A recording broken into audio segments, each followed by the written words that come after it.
உறவு என்றும் பாசம் என்றும் இறைவன் பூட்டிய விலங்கு அழுவதற்கும் சிரிப்பதற்கும் அமைத்த உள்ளம் ஒன்று.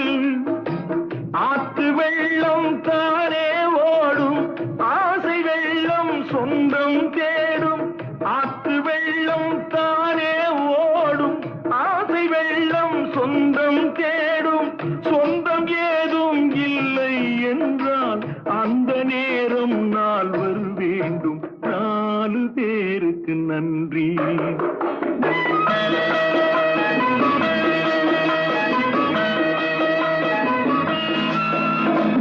இன்பத்தையே பங்கு வைத்தான்